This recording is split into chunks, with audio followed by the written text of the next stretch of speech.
2:30, good afternoon, and welcome to LJ News. For Daisy Kohli, life right now is like being in the middle of a war zone, with the enemy all around, neighbours falling dead, and little to defend with. Communities are holding mass cremations, dead bodies are seen lying on suburban pavements, and the streets are filled with stress. India, a country of 1.4 billion people, is in the trenches of the world's worst coronavirus wave. In the past 24 hours, the country has reported more than 360,000 new infections, the largest single-day increase in any country since the pandemic. It's the sixth time they've broken the world record in the past week. Daisy Kohli is living in Ludhiana, a district about 300 kilometers from New Delhi, which is one of the cities experiencing a particularly high surge of new infections. She is one of the 9,000 Australians stuck in India trying to come home. Daisy and her husband have paid $8,000 for a repatriation flight via Japan set to fly on May 5th. When I spoke to her, Prime Minister Scott Morrison had just announced that all flights to Australia from India will be suspended until at least May 15.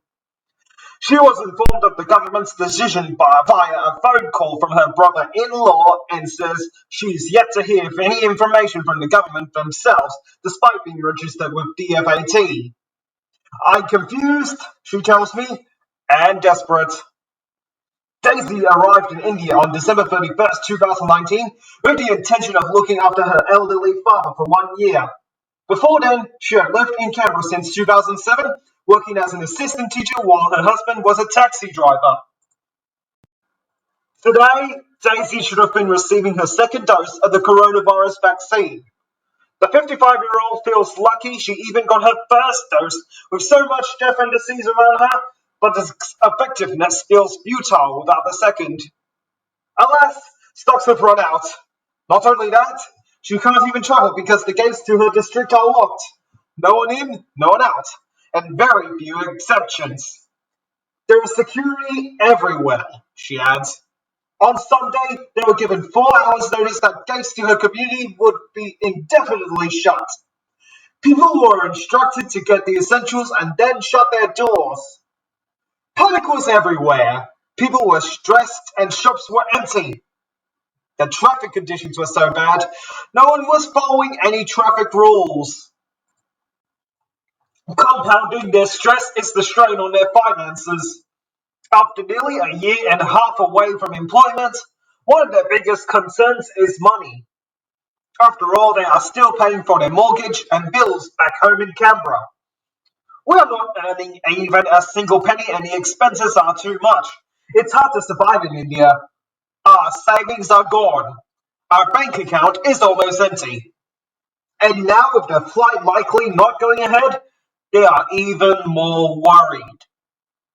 We have paid a lot to get the tickets, and if the flights are cancelled, I'm concerned whether the money is safe or if that money is lost. Daisy says even the friends she has made in the past year have offered huge support.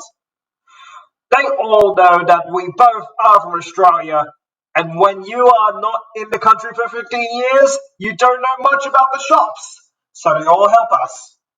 Every morning I get a call from one or two friends asking me if we need something. They will then drop it at our door for us if we need, which is really, really kind. Daisy knows she has no option but to stay, but says their bags are still packed. I am living without any purpose here. It's a big mental stress. As for the possibility of being infected with the virus itself, she says it is difficult to even consider that option and shudders to think of it spreading through her vulnerable household. But she is also not naive to the precariousness of the pandemic. I'm fine today, but I might not be fine tomorrow.